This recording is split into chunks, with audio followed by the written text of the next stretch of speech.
ಬೆಣ್ಣೆ ನಗರ ದಾವಣಗೆರೆ ಮಹಾಜನತೆಗೆ ಸುಮಲತಾ ಅಂಬರೀಶ್ ಮಾಡುವ ಪ್ರೀತಿಯ ನಮಸ್ಕಾರಗಳನ್ನ ಮೊದಲನೇದಾಗಿ ತಿಳಿಸೋಕೆ ಇಷ್ಟಪಡ್ತೀನಿ. ದಾವಣಗೆರೆ ಅಂದ್ರೇನೆ ಹಲವಾರು ನೆನಪುಗಳು. ಅಂಬರೀಶ್ ಅವರೊಟ್ಟಿಗೆ ನಾನು ಅನೇಕ ಬಾರಿ ಇಲ್ಲಿ ಬಂದಿದ್ದೀನಿ.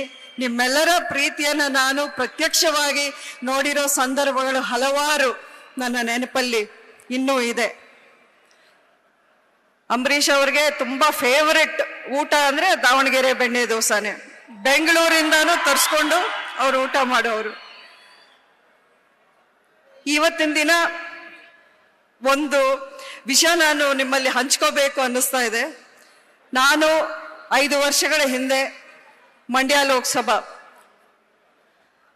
ಎಲೆಕ್ಷನ್ ಅಲ್ಲಿ ಪಕ್ಷೇತರ ಸಂಸದೆಯಾಗಿ ಗೆದ್ದು ಲೋಕಸಭೆಗೆ ನಾನು ಎಂಟರ್ ಆದಾಗ ನನಗೆ ಮೊದಲನೇ ಬಾರಿ ಸಿಕ್ಕಿ ನನಗೆ ಆಶೀರ್ವಾದ ಮಾಡಿದ್ದು ಸಿದ್ದೇಶ್ವರ್ ಅವರು, ನಿಮ್ಮ ಲೋಕಸಭಾ ಸದಸ್ಯರಾಗಿ.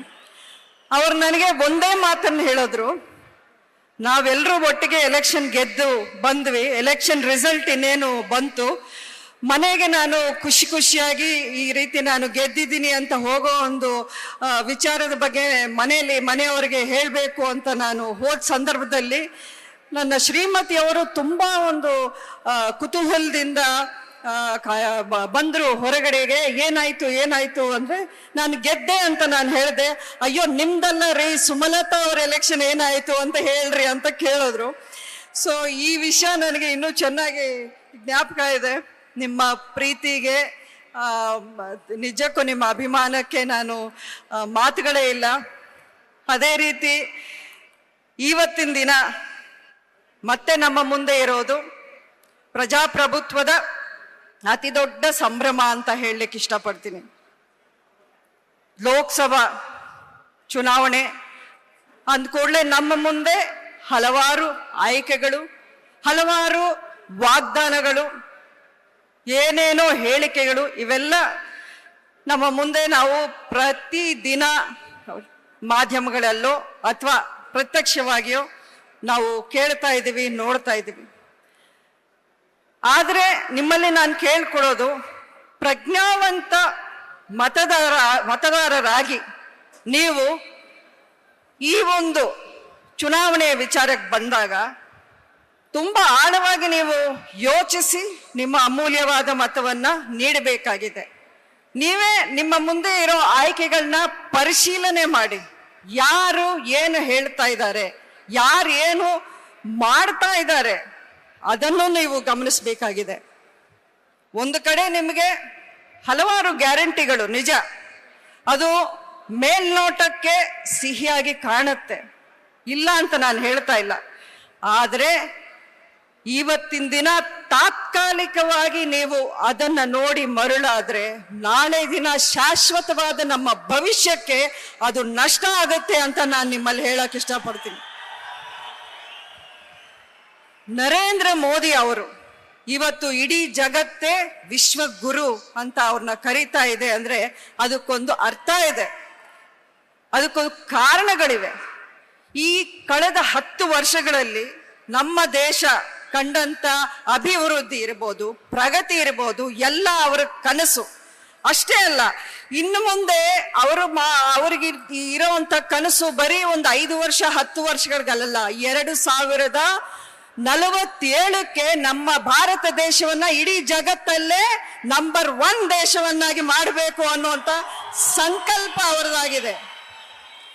ಅವರು ಅಬ್ಕಿ ಬಾರ್ 400 ಪಾರ್ ಅಂತ ಕೇಳ್ತಾ ಇರೋದು ಅವರ ಪ್ರತಿಷ್ಠೆಗಾಗಿ ಅಲ್ಲ, ಬರೀ ಈ ಒಂದು ಎಲೆಕ್ಷನ್ ನಾನೇ ಗೆಲ್ಲಬೇಕು, ದೊಡ್ಡ ಪ್ರಮಾಣದಿಂದ ನಾನು ಗೆಲ್ಲಬೇಕು ಅನ್ನೋ ಉದ್ದೇಶ ಮಾತ್ರ ಅಲ್ಲ ಅವ್ರದ್ದು. ಆ ಉದ್ದೇಶ ಏನು ಅಂತಂದ್ರೆ ಒಂದು ಸದೃಢ ಭವ್ಯ ಭಾರತದ ಸಮಾಜವನ್ನ ಕಟ್ಟಿ ನಮ್ಮ ಭವಿಷ್ಯದ ಪೀಳಿಗೆಗಳಿಗೆ ನಾನು ಕೊಟ್ಟು ಹೋಗ್ಬೇಕು ಅನ್ನೋ ಒಂದೇ ಒಂದು ಉದ್ದೇಶ ಅವ್ರದ್ದು. ನಿಮ್ಮ ಮುಂದೆ ಆಯ್ಕೆಗಳಿವೆ ನೋಡಿ. ಬಡವರ ಏಳಿಗೆಗಾಗಿ, ಮಹಿಳೆಯರ ಸಬಲೀಕರಣಕ್ಕಾಗಿ, ರೈತರ ಪರ, ಯುವಕರ ಪರ ನಿಲ್ಲುವಂತ ಸರ್ಕಾರ, ನಾಯಕ ಯಾರು ಅಂದ್ರೆ ಅದು ನರೇಂದ್ರ ಮೋದಿ ಒಬ್ಬರೇ. ಸೊ ಹಾಗಾಗಿ ನಮ್ಮ ಮುಂದೆ ಇರೋ ಆಯ್ಕೆ ಯಾವುದು? ಯಾವುದೇ ಆಯ್ಕೆ ಇಲ್ಲ, ಒಂದೇ ಆಯ್ಕೆ ಇರೋದು ಈ ಮೇ 7ಕ್ಕೆ ನೀವೆಲ್ಲ ಮತಗಟ್ಟೆಗೆ ಹೋಗಿ ನಿಮ್ಮ ಅಮೂಲ್ಯವಾದ ಮತವನ್ನ ಭಾರತೀಯ ಜನತಾ ಪಕ್ಷ ಕಮಲದ ಚಿಹ್ನೆಗೆ ನೀವು ಹಾಕ್ತೀರಾ, ಆಶೀರ್ವಾದ ಮಾಡ್ತೀರಾ. ಮತ್ತೊಮ್ಮೆ ಮೋದಿ ಸರ್ಕಾರ ಬರುವಂತೆ ಎಲ್ಲರೂ ಸಂಕಲ್ಪ ಮಾಡ್ತೀರಾ ಅಂತ ನಾನು ನಂಬಿದ್ದೀನಿ. ಮತ್ತೊಮ್ಮೆ ನಮಗೆ ಮೋದಿ ಸರ್ಕಾರ ಬಂದ್ರೆ ನಮ್ಮ ಭವಿಷ್ಯ ನಿಜಕ್ಕೂ ಭವ್ಯವಾಗಿರುತ್ತೆ ಅನ್ನೋದಕ್ಕೆ ಒಂದೇ ಒಂದು ನಿದರ್ಶನ. ಎಲ್ಲರೂ ಮಾತಾಡಿ ಹೋದ್ರು, ಆದ್ರೆ ರಾಮ ಮಂದಿರವನ್ನ ಕಟ್ಟಿದ್ದು ಯಾರು ಅಲ್ವಾ? ಆ ಶ್ರೀರಾಮನನ್ನ ರಾಮಾಯಣದಲ್ಲಿ 14 ವರ್ಷ ವನವಾಸಕ್ಕೆ ಕಳಿಸಿದ್ರೆ ನಮ್ಮ ದೇಶದಲ್ಲಿ 500 ವರ್ಷಗಳು ವನವಾಸಕ್ಕೆ ಕಳಿಸಿದ್ದಾಯ್ತು. ಆದ್ರೆ 500 ವರ್ಷಗಳ ನಂತರ ಶ್ರೀರಾಮನನ್ನ ಮತ್ತೆ ಅವರ ಜನ್ಮಸ್ಥಳಕ್ಕೆ ತಗೊಂಡ್ಬಂದು ಕೂರಿಸಿದ್ದು ಯಾರು? ಇದನ್ನ ನಾವು ಮರೆಯೋ ಹಾಗೆ ಇಲ್ಲ. ಇದೆಲ್ಲ ಬಿಟ್ಬಿಡಿ, ಇದೊಂದು ಕಡೆ ಆದ್ರೆ ಕಾಶ್ಮೀರದಿಂದ ಕನ್ಯಾಕುಮಾರಿವರೆಗೂ 65,000 ಕಿಲೋಮೀಟರ್ ಅಷ್ಟು ಹೆದ್ದಾರಿಗಳನ್ನ ಮಾಡಿದ್ದು ಮೋದಿ ಸರ್ಕಾರ. ಒಂದು ಹೆದ್ದಾರಿ ಅಂದ್ರೆ ಬರೀ ಅದು ಓಡಾಡಕ್ಕಲ್ಲ, ಅದರಿಂದ ರೈತರಿಗೆ ಎಷ್ಟು ಅನುಕೂಲ ಆಗತ್ತೆ, ಉದ್ಯಮ ಮಾಡೋರಿಗೆ ಎಷ್ಟು ಅನುಕೂಲ ಆಗತ್ತೆ, ಶಾಲಾ ಕಾಲೇಜ್ಗಳು ಹೋಗೋ ಮಕ್ಕಳಿಗೆ ಎಷ್ಟು ಅನುಕೂಲ ಆಗತ್ತೆ. ಇದನ್ನ ಯೋಚನೆ ಮಾಡಬೇಕು. ರೈಲ್ವೆಯಲ್ಲಿ ಏನೇನು ಸುಧಾರಣೆ ತಂದಿದ್ದಾರೆ ನೀವು ನೋಡಬೇಕು. ಏರ್ಪೋರ್ಟ್ಗಳಿರ್ಲಿ, ರೈಲ್ವೆ ಇರ್ಲಿ, ಹೆದ್ದಾರಿ ಇರ್ಲಿ. ಇದೊಂದು ಕಡೆ ಮಹಿಳೆಯರಿಗೆ ಸಾವಿರಾರು ಮಹಿಳೆಯರಿಗೆ ಉಚಿತ ಗ್ಯಾಸ್ ಕನೆಕ್ಷನ್ಸ್ ಕೊಟ್ಟಿದ್ದಾರೆ.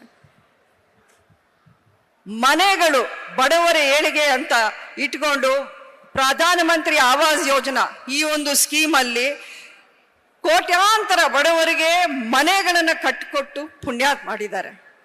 ಇಂಥ ಒಬ್ಬರ ನಾಯಕರನ್ನ ನಾವು ಆಯ್ಕೆ ಮಾಡುವಾಗ ಇದು ನಾವು ಪ್ರಧಾನಮಂತ್ರಿ ಮೋದಿ ಮತ್ತೆ ಆಗ್ಬೇಕು ಅನ್ನೋ ವೋಟ್ ಅಲ್ಲ, ನಮ್ಮ ಜೀವನ ಚೆನ್ನಾಗಿರ್ಬೇಕು, ನಮ್ಮ ಭವಿಷ್ಯ ಚೆನ್ನಾಗಿರ್ಬೇಕು ಅನ್ನೋಂಥ ವೋಟು. ಈ ವೋಟು ನಿಮಗಾಗಿ ನೀವು ಹಾಕೊಳ್ಳುವಂಥ ವೋಟು. ಈ ವೋಟ್ ನೀವು ಒಂದು ಪಕ್ಷಕ್ಕೆ ಒಬ್ಬರ ನಾಯಕರಿಗೆ ಹಾಕುವಂಥ ವೋಟ್ ಅಲ್ಲ, ನಿಮ್ಮ ಬಾಳು ಚೆನ್ನಾಗಿರ್ಬೇಕು, ನೀವು ನಿಮ್ಮ ಬದುಕನ್ನ ಸ್ವಾಭಿಮಾನಿಗಳಾಗಿ ಬದುಕಬೇಕು. ಒಬ್ಬರಿಗೆ ನೀವು ಉಚಿತವಾಗಿ 1,000ನೋ 2,000ನೋ ಪ್ರತಿ ತಿಂಗಳು ಕೊಟ್ರೆ ನೀವು ಇಡೀ ಜೀವನ ಅದರ ಮೇಲೇನೆ ನೀವು ಡಿಪೆಂಡ್ ಆಗಿರ್ತೀರ. ಆದ್ರೆ ನಿಮ್ಮ ಬದುಕನ್ನ, ನಿಮ್ಮ ಭವಿಷ್ಯವನ್ನ ಕಟ್ಟಿಕೊಡುವಂತ ವಿಷಯ ನರೇಂದ್ರ ಮೋದಿ ಮಾಡ್ತಿದ್ದಾರೆ. ಹಾಗಾಗಿ ಈ ಬಾರಿ ನಿಮ್ಮ ಓಟು ಯಾರಿಗೆ ನಿಮ್ಮ ಓಟು? ನಮ್ಮ ಸಹೋದರಿ ಗಾಯತ್ರಿ ಸಿದ್ದೇಶ್ವರ್ ಅವರನ್ನ ನೀವು ಹೆಚ್ಚಿನ ಮತಗಳಿಂದ ಅಂತರದಿಂದ ಗೆಲ್ಲಿಸ್ತೀರಾ, ಆಶೀರ್ವಾದ ಮಾಡ್ತೀರಾ ಅಂತ ನಿಮ್ಮಲ್ಲಿ ನಾನು ಮನವಿ ಮಾಡಿಕೊಂಡು ನನ್ನ ಮಾತನ್ನು ಮುಗಿಸ್ತೀನಿ. ಜೈ ಹಿಂದ್, ಜೈ ಕರ್ನಾಟಕ. ನ್ಯೂಸ್ ಫಸ್ಟ್ ನಿರ್ಭೀತಿಯಿಂದ ನಿಮ್ಮ ಪರವಾಗಿ.